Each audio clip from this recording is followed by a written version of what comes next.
4 নম্বর দরবার পার্ক কলকাতায়। এটা কার বানানো জানেন? 4 নম্বরটা ভাই কার বানানো জানেন আপনারা? জানেন না?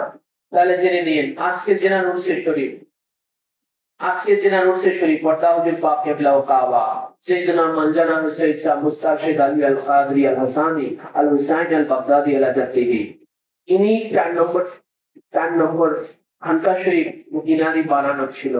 আর 22 নম্বর যে খানকা পাক এটা মওলা পাকের বানানো ছিল। এগুলো জেনে রাখবেন।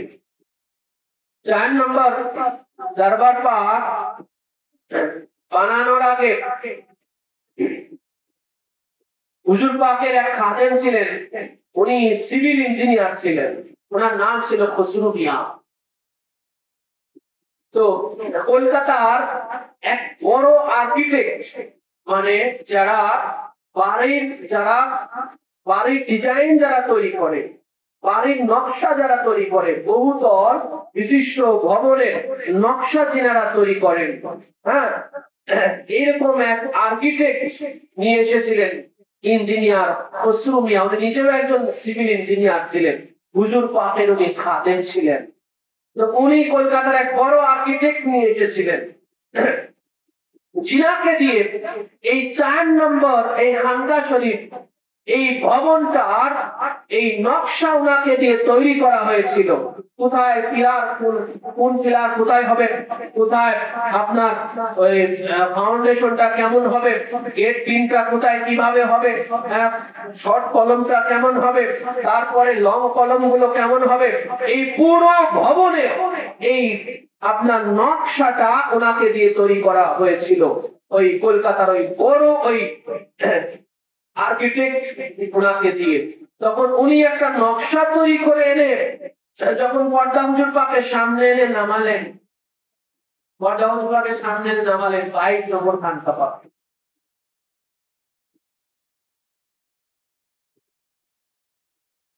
তখন হুজুর পাক সেই নকশাটা দিকে চোখ বুলালেন। হুজুর পাক নকশাটার দিকে চোখ বুলিয়ে হঠাৎ করে একটা জায়গা আঙুল দিয়ে বললেন যে আর্কিটেক্ট সাহেব, এই জায়গায় যে একটা পিলার নাই, তো এই জায়গার ভরটা আর কে বহন করবে? সুবহানাল্লাহ। এই জায়গায় যে পিলার না, এই জায়গার ভারটাকে বহন করবে। উপরের যে ভার থাকে, ছাদের ভার থাকে, আপনার ছাদটা কিসের উপরে করা হয়? ভীমের উপরে করা হয়, তাই না? সেই ভীমের একটা ভার আছে, তারপরে ছাদের একটা ভার আছে, এই সব ভার গুলো বহন করেছে পিলারে। কিসে বলে? পিলার বহন করে। তো হুজুর পাক বললেন এই জায়গাটা যে পিলার নাই, এই জায়গার ভারটাকে বহন করবে।